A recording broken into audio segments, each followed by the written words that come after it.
From Craig Rolson in Europe, David Gerber in Brazil, and our editor-in-chief and publisher, Don Oshman, it's time for this week's Sunday Night Week in Review.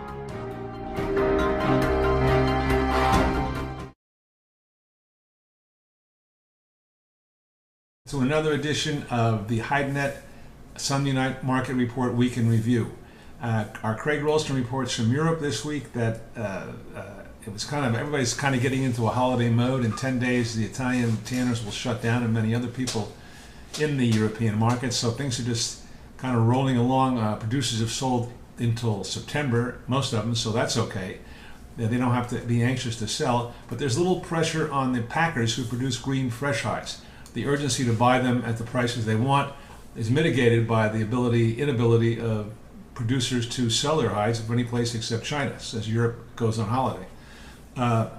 Craig reports that fresh light green German bulls were easier, as were Holsteins at the moment as we close business Friday. Another interesting statistic is that, surprising to some, that the Italian footwear exports declined in the first quarter. Those were released this week as well and surprised others. The European cow market is, like in North America, has stopped going down with the veracity that it was, and it's kind of stabilized a little bit. Veal skins are also very quiet because they rely to a great deal on Italians buying them and tanning them. That's all slowed down. The market's not stronger or weaker, it's just quiet. And if anything, maybe a little underlining downward pressure on that market.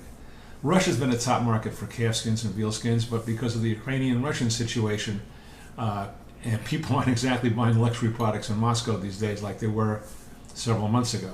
And I think the economy's been hurt a little bit too, but that's out of our bailiwick, the geopolitical situation. Lamb and sheep markets in Europe are still under pressure, and there's no relief in sight. And part of that is also due to the Russian situation and Turkish situation, which are having their own problems in that part of the world. Name a part of the world there's something bad going on, and that's also hurting business. So the sheep and lamb complex is having a tough time finding markets, and then you've got the fellmongering situation ongoing in China, where they can't process the skins like they used to. In North America, just about all selections advanced this week. This is contrary to Europe, to Latin America. The American market strengthened. Interesting statistic that the year-to-date average on heavy Texas steers, the benchmark selection in America, is between $110 and $112 CNF, and that's give or take a few dollars where the market closed this week. For the reporting period ending July 10th, slaughter, which is below seasonal averages, usually it's over 600,000 a week. Now it's around 575,000 hides per week, cattle per week, due to the herd rebuilding and the drought and all this. But slaughter still exceeded shipments and sales for the period ending July 10th. So the question is, why did prices rise? You've got disappointing export figures, and the market goes up. We examined that this week in our market observation in the HideNet weekly report, and it shows why prices have gone up, and basically it's a supply-demand situation, which always makes markets.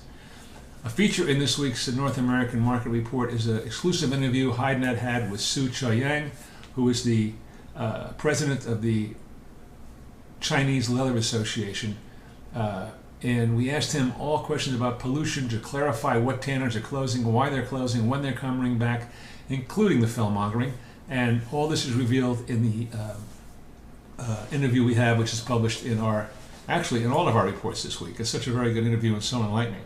Speaking of HideNet, which we are speaking of HideNet, we are in the process of completing our development of our international market report, and we'd like you to take a look at it and see if you think it's of interest.